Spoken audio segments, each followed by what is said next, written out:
Okay, so today we are going to talk about the liver flush, which is the second 2 weeks, and that doesn't mean you need to start today.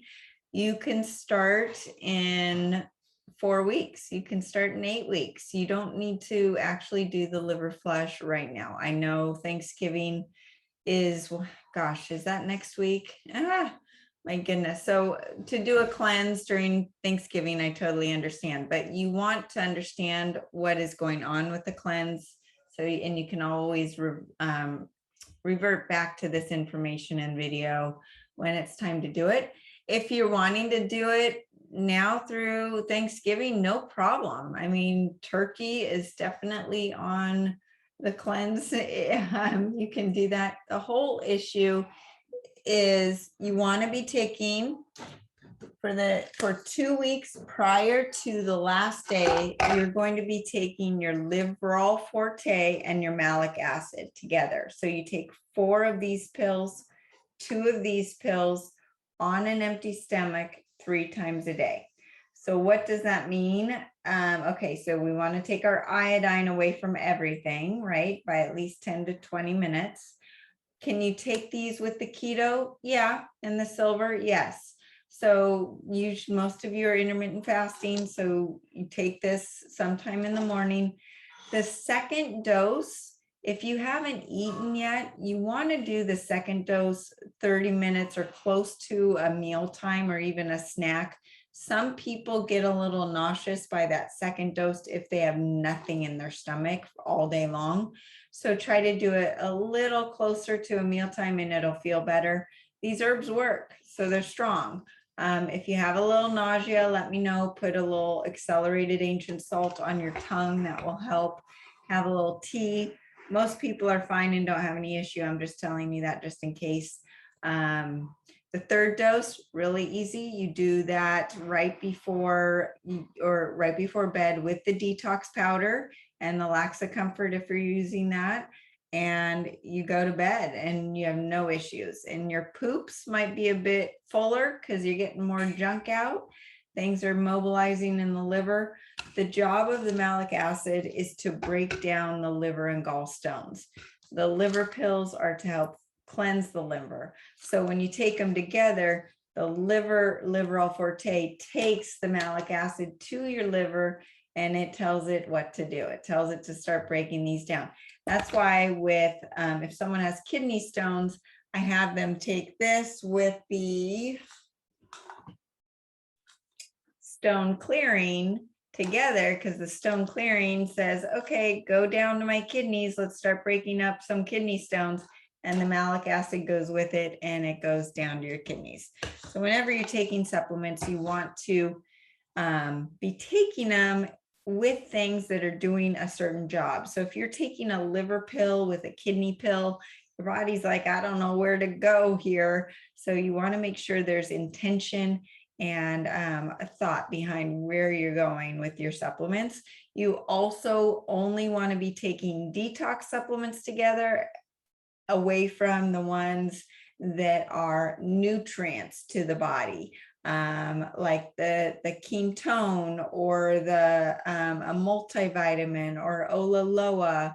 Those things, you're feeding your cells good nutrients. You take those things with food. You take them because the food is trying to be nutrients to the body as well. You don't take your detox supplements with food. So I hope that makes sense. So the whole goal is to soften the gallstones and liver stones so that on that last day, the body wants to flush them out really easily. If they're big hunkin' stones, it's harder to get them out of your liver. On that last day, you're going to essentially do your iodine and your keto for energy, but I personally like to fast the whole day. It's easier than when you are you're allowed to have a no fat meal. But what happens is if you have a sweet potato or oatmeal, something like that, you've been on a ketogenic diet, you've been fasting, and then all of a sudden you're eating these carbs, your blood sugar goes up and then comes down. An hour later, you're hungry, you have a headache, you don't feel great, and you've got to wait a few hours to do the olive oil and citrus fruit drink, and then you get hangry and it's not as fun. Whereas if you just fast and then do the drink, it's much easier. We're going to talk about that next Monday, so don't worry about that yet. I just wanted to make sure it was real clear with the pills, how you're taking them, when you're taking them. Over the next 2 weeks, there's no pork. And Jess, I know this is really important for you. No pork, no beef, and you want to be eating organic vegetables. Fish is great. Bison is okay. Lamb is okay. But we really want turkey. Organic turkey is great. I'm not a fan of chicken, just because of the amyloid proteins in it that get misfolded and cause Alzheimer's. But during this time, if you really need some chicken, organic, of course, I'd rather you have turkey or wild fish to get your protein. You can also do a vegan protein shake of some sort. Vital Proteins is a brand that I really like. They've got a grass-fed beef-based one, but they've also got a marine collagen. So anyone that's vegan, I'm hoping that you'd be okay with the fish-based or marine-based collagen protein powder. That's a great way to get your protein in. And it also builds your hair and skin and nails. Okay, so you're going to do the pills 3 times a day. You do everything else that you've been doing. If you want to start the liver pills now, but you're not going to do the actual flush for 3 weeks, that's great. You're just giving your body an extra week to break down the stones and get them ready. So you can just keep going. You can start them now and say, well, I'm going to do it after Thanksgiving. I'm going to be really good, and I'm going to have some turkey and my vegetables, and even stuffing and some of the non-keto foods are fine for the liver flush part. That's not the part we have to worry about. It's the alcohol, the beef and the pork and the margarine, which I know most people are not eating anymore. So you actually, the turkey and the Thanksgiving meal is not something that is that bad for the liver flush part. But say you think you're going to do real well, and then Thanksgiving comes and you give in and you have 3 glasses of wine. Well, you can keep taking the pills and then just do it an extra week and then do the actual flush. So that might be a plan that you want to do. And just think about when you do plan on that 14th, on that last day of the flush, the day prior needs to be a vegan day. So there's no animal protein on that day. We want to give our liver a rest, and we want to have some the unsaturated fats, no saturated fats during that day. So any questions? That is all I wanted to talk about on the liver flush. And then I was going to quickly go through and make sure you check the newsletter tomorrow on food addiction. This is something that I think we've all experienced. Not everybody has a eating disorder, but a lot of us have experienced disordered eating, which is binging and just having an unhealthy relationship with food. And our modern food supply, that's its job. It wants to confuse our bodies to get us addicted to food. And food addiction is stronger than cocaine, heroin, pot, even alcohol. So that is, it's something that is real. And during COVID, I think a lot of people, put on a little extra weight. They were drinking a little more than normal, all of these things.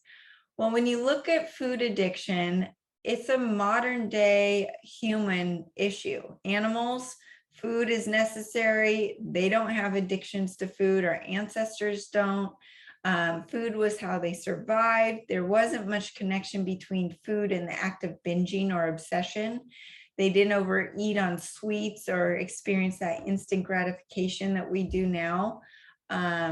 Well, what is the difference between a habit and an addiction? And the behavior with both of them is repeated due to the release of dopamine. Dopamine is released in any sort of addiction or any sort of motivated response to repeat a behavior, whether it's to exercise, to a drug, to gambling, to pornography, to all of these things. It's all led by dopamine. Dopamine creates that reward loop for a behavior that's repeated and sought after. So where is the difference between a habit and an addiction? A habit begins with a loop based on a reward system where the trigger tells the brain to automatically perform a routine. And if the brain benefits from the routine, it'll continue to do the action and receive the reward. They in a study, they found that it takes on average 2 months before a new behavior becomes automatic, but it can be widely different amongst people depending on your personality. So where does a habit turn into an addiction? An addiction occurs when you're no longer able to function properly without that pleasurable result derived from that activity. So certain things like eating trigger a reward the reward center in the brain, releasing dopamine, making you want to engage in that activity again. And substance abuse also excites the brain's reward center.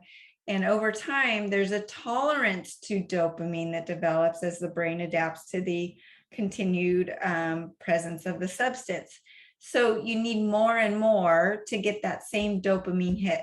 Does it sound familiar? It's like you need more and more cake to get that craving done, right? Or feel that good feeling. It's the same as insulin resistance and thyroid resistance. And we'll be talking about that later on in a little bit.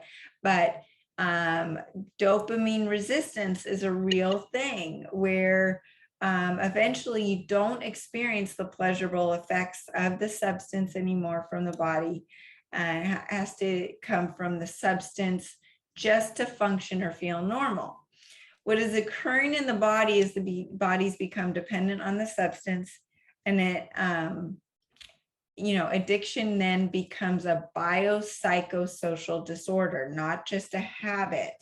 And this is a combination of your genetics, your neurobiology, and how it interacts with psychological and social factors. I know that in my family, we have addiction. And so I've always been very careful with alcohol. I've never touched any other drugs. I did pot in college because I was told back then that was not an addictive drug. So that's pretty much it, but I never was a big drinker. I can tell you I'd be an alcoholic if I was a drinker. I've definitely been addicted to food. And that's, food is the hardest addiction because you have to eat. You can get the alcohol and the drugs out of your house, but you have to eat, which makes it more difficult. Dopamine, let's talk about the role of dopamine. Whether it's a drug, food, or behavior, there's all this need to increase that level of dopamine. And dopamine is a molecule that carries a message across the brain's reward center. And it's also what gives you that good feeling, reinforces the behavior that's critical for survival. They took away in a study the dopamine release factor in some rats, and they were in the cage with their food. They stopped eating. They would have just not eaten anymore if they didn't stop the study. But that's how important dopamine is. So different drugs and food tap into different dopamine reward systems. They all don't work the same. What are the different types of food addiction? There are eating disorders like anorexia and bulimia and binge eating, and these are beyond just food addictions. Usually they are connected to psychological disorders surrounding control mechanisms, a need for control, or connected to a traumatic event or psychological trigger. With binge eating, people eat to the point of regret, bypassing that normal hunger and signaling that says, I'm done, I'm good, I've had enough. And you claim that you'll never do it again, and you go right back and do the same behavior. I know we all are familiar with that pattern. Well, why does that happen? Well, you feel sick to your stomach and you say, I'm never going to do this again. And then your blood sugar drops and the cravings come back because you need something to lift your blood sugar again.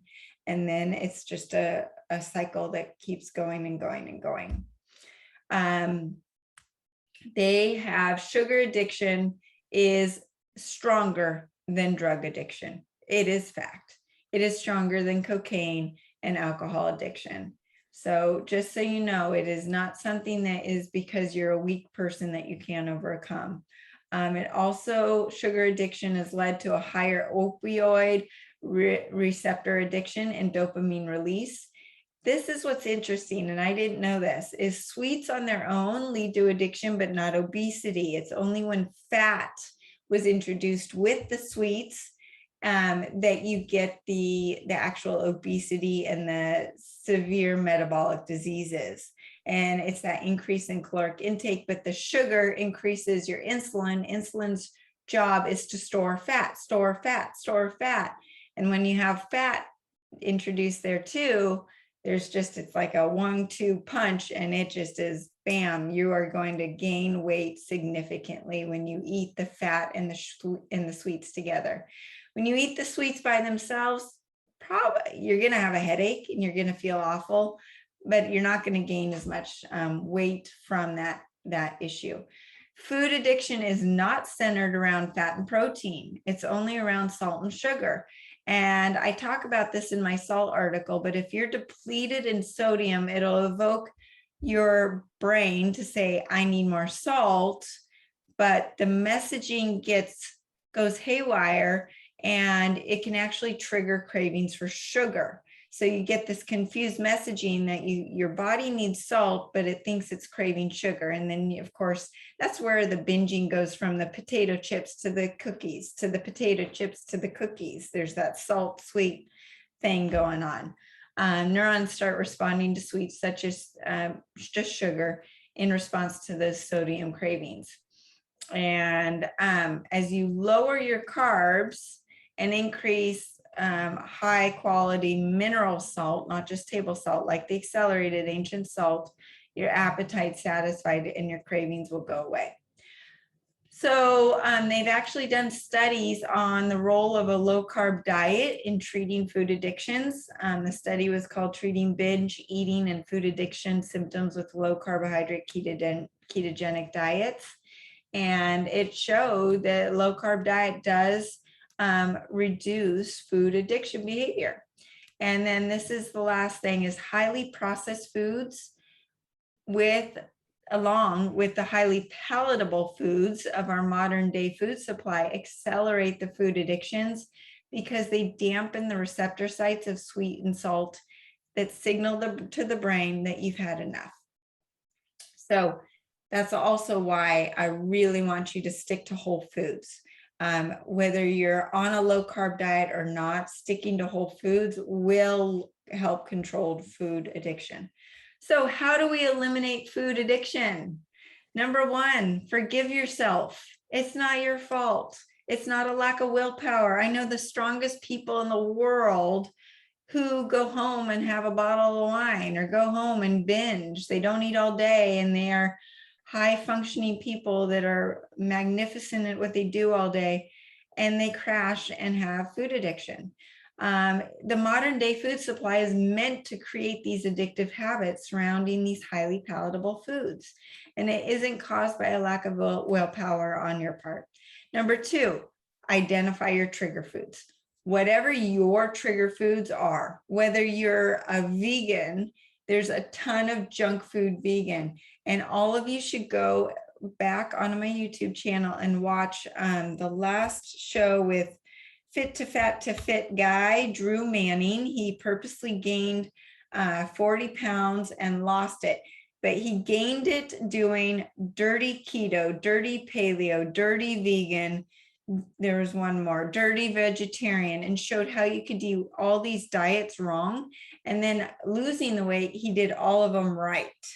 But you know what your trigger foods are. They could be a healthy, quote unquote, snack that you just eat 3 boxes of. when you eat them. Or you have just one bite of pizza and my goodness, you're gonna have the whole pizza and then a tub of ice cream. Whatever it is, get those foods out of the house. Just do it. 5, 4, 3, 2, 1, do it. That's what you got to do. You got to get them out of your house, right? If you were an alcoholic, you'd get the alcohol out of your house. So those triggers are what start the binge cycle. Throw them out. And then you, and that includes all processed foods, vegetable oils, breads, pastas, other high carb foods. Then what do? You fill your fridge with the healthy foods to crowd out it. So if you threw all these foods out and you're staring at an empty fridge, what are you going to do? You're going to get in your car and you're going to go to McDonald's, or you're going to go back to the market and fill your fridge up with what you're missing. If you fill the fridge with wild animal protein, green veggies, the healthy fats, you're not going to feel deprived. You're going to see all these yummy, beautiful options, and you're going to feel great. Before I forget, over the weekend, I got in the mail Catalina Crunch. I don't know if any of you've tried it. It's vegan protein, and they're snacks, cereals and snack foods. That are they perfect? No. Are they great for cheap food or snacks? They've got high protein, healthy fats, and good fiber. Catalina Crunch. They've got like a cinnamon toast crunch version. They've got a Fruity Pebbles version. They've got all these different ones that are great little substitutes for when you do want to cheat. But you want to fill your fridge with all the healthy fruits, vegetables, and the wild proteins. Number 4 is free. It's easy. Get some sunlight. Ultraviolet light exposure to the eyes stimulate a hormone called MSH, which is a molecule that reduces appetite. So this is why you have less of an appetite during the summer than the winter. You want the light during the day, not just in the morning, and you want it without sunglasses. Number 5, take your accelerated keto. It flips you into fat burning for energy. Your body's looking to its own fat stores for energy, not external food for that quick fix, right? So if you've got thousands of calories on your body to burn, why would you even crave sugar? There's no need. You start craving these healthy foods because your body wants to burn fat and store protein, and it doesn't need the carbs anymore. It gets you off that roller coaster. Number 6, you want to eat the amino acids and fatty acids to increase that hormone called CCK. CCK is a hormone released by your gut that reduces your appetite. It's stimulated by amino acids, particularly L-glutamine, and certain fatty acids like omega-3 fatty acids. And this is stimulated by certain neurons in the gut that says, I've had plenty to eat. Well, these amino acids and omega-3 fatty acids come from wild animal protein and wild fish. It's really hard to get these from a vegan diet. That's why a lot of vegans don't have that off switch to say, I've had plenty to eat.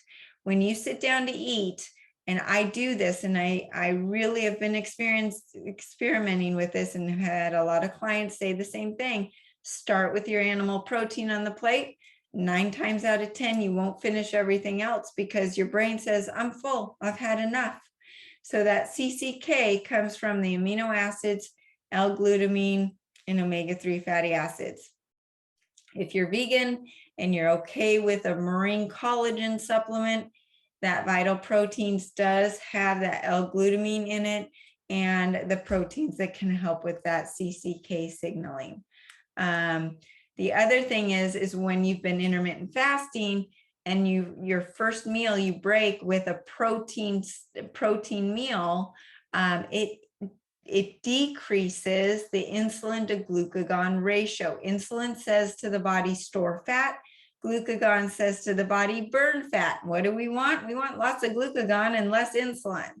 So when you eat just protein, the fat burning will increase and your blood sugar increases just a little bit, but the fat burning increases even more. So actually you are increasing your fat burning more than when you are eating or when you're fasting. So just by breaking a fast with protein, you trigger additional fat burning. It's a really cool little hack for those that are on a plateau or are not losing weight fast enough when they're wanting to lose weight. And it will also suppress the physical craving for typical binge foods.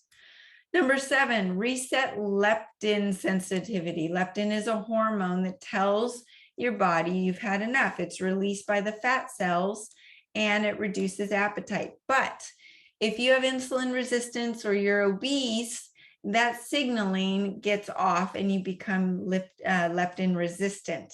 And it creates this abnormal response to the release of leptin. Essentially, the brain doesn't listen to the leptin signals, and there's no off switch for appetite when the leptin resistance is present. So when you reset insulin resistance, it resets leptin resistance, which also resets thyroid resistance, and it all resets dopamine resistance. So all of these things are really important when you're overcoming a food addiction. Number 8 is berberine. This is something that I've been diving more and more into. I'm super excited. Sean Wells will be on my show, and he is a biohacker formulator of supplements. And he just loves berberine because it increases longevity and it helps manage blood sugar just as well as the drug metformin. And a lot of people take metformin for diabetes, but they also take it for longevity, increasing lifespan. You can get that through berberine. And my berberine is berberine HCl. The HCl helps break down your food and helps with digestion, and it's a digestive enzyme. As we get older, we lose HCl in our stomach and lose stomach acid, so we actually need more. The berberine HCl is great to take with your meals, especially if you're eating carbs with your meals, especially if you're having a cheat meal. It helps stabilize your blood sugar more. Number 9, exercise around the mealtime. You know, a lot of times after dinner, I'll go for a walk because I'm ready to have some dessert. And I'm like, do I really want it? Take a 10-minute walk, literally 10 minutes. And my blood sugar stabilizes. I feel like I'm doing something healthy. So am I going to follow that healthy habit up, but with a binge eating? No. Maybe I'll have something little for dessert or some berries with some coconut whipped cream or something like that, or that Catalina Crunch cereal or something like that, but it'll be in moderation. Or walking, doing squats, jumping jacks, just doing it before eating, you're going to mobilize the fat and the fatty oxidation in the body and lower the blood sugar. You're also triggering to your body that you're doing something healthy, and it gets you into that healthy mindset instead of the food addiction mindset, and gets you out of it.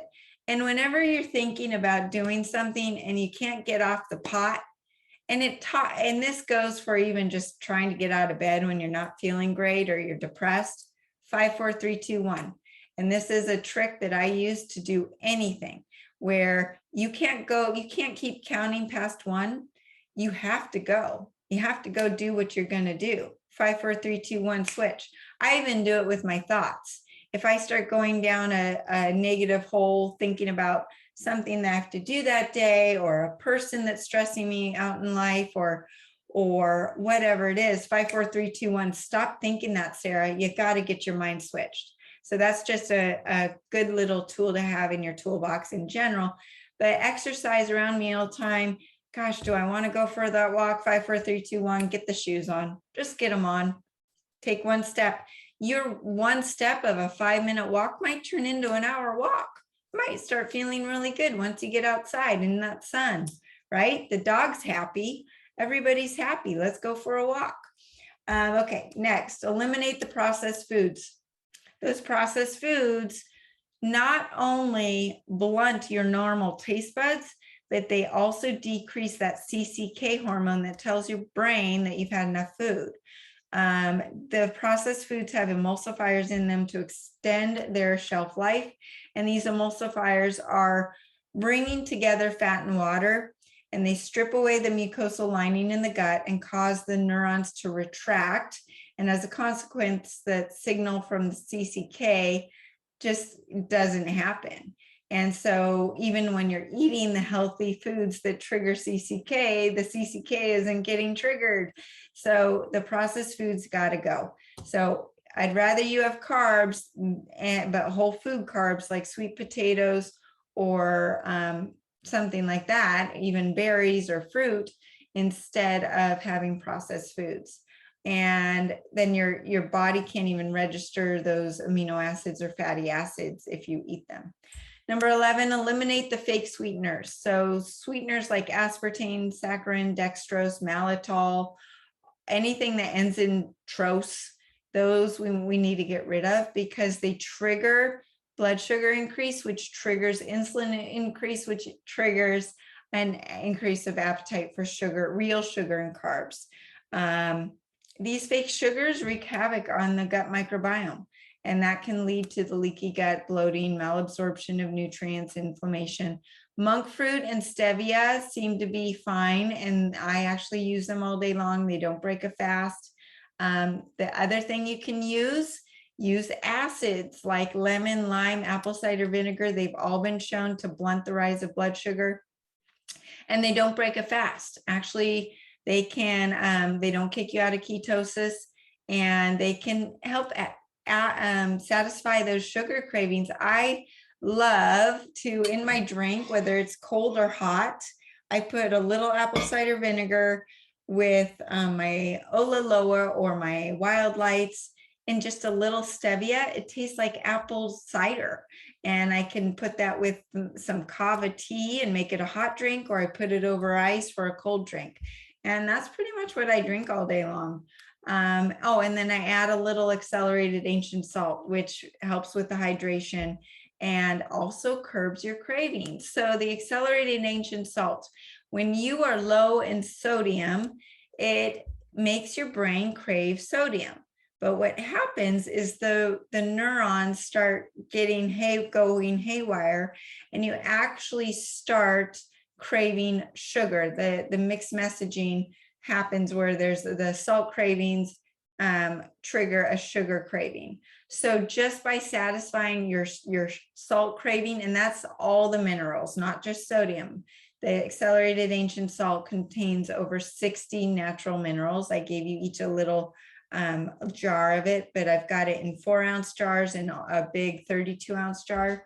That is amazing for appetite control, amazing for nausea, but it also helps stabilize your blood sugar. So it actually can bring your blood sugar down.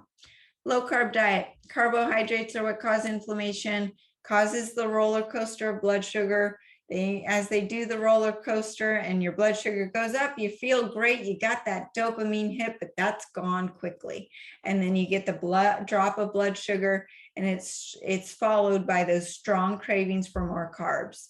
And so the dopamine hit is very short term. And that's why these foods, the carbohydrate foods, are the center of food addiction. The Ascent Diet Cleanse, essentially all of the supplements, the silver, the accelerated keto, the iodine, the detox powder, all of these are helping improve your energy, ATP production, your autophagy, your thyroid health, your metabolism, mental clarity, physical energy, endurance. All of these things are healthy things going on in your body, where your body says, I don't want to mess this up. I don't want to eat junk food now. I'm feeling too good. But in detail, the accelerated keto, because it flips you into ketosis and increases ATP production, which is your true cellular energy. A lot of times our food addiction is surrounded by just wanting to increase energy. But the acceleradine speeds up your metabolism, helps with your thyroid health. It stabilizes blood sugar. Some diabetics will use the iodine to lower their blood sugar in a diabetic crisis if their blood sugar is way too high. So that's something to remember. The acceleradine and the accelerated ancient salt, those two things are really quick tricks to lower blood sugar, and the berberine. The quintessential 0.9, it's like the accelerated ancient salt, as it's giving your body all the nutrients and the minerals and electrolytes to help stabilize you and lower your blood sugar. Now the patches, number one, this weekend, LifeWave had a huge announcement where they brought out the X49, and we're going to have more information come out this week with all that information. And Jess on the call is really diving into all the benefits of the X39, or X49. So we'll talk about that in a little later, but I know it's going to increase fat burning. It's increasing endurance. It's reversing aging. Point blank, reversing aging. I heard David talk about reversing gray hairs and growing back new hair. And I don't know many women and men that don't want more hair as they're aging. Seems to be a very common theme. The energy enhancer patch increases ATP production, increases fat burning. All of these things, when you feel good and you've got energy, I want to go for a run. I want to go for a walk. I want to go write another blog. I want to go make another call. I don't want to go sit and binge. So it's healthy habits versus not healthy. It's creating a life with all of these things that are stimulated by healthy motivations. And when you get on that track and the energy enhancer patch helps you do that, you're more likely to not engage in those unhealthy behaviors. It also increases the phase angle or the integrity of the cells, which allows the nutrients into the cells. When your cells have the nutrients it wants, it's not going to go after food to crave that food, hoping that you're going to take in more potassium in those potato chips. Your body doesn't know what's in those potato chips, right? You're getting no potassium out of that junk food, but your brain says, just give it to me. Give me the whole bag. I might get some. Well, when you get the nutrients from these foods and the cells are taking them in from the energy enhancer patches, then your body does not crave them.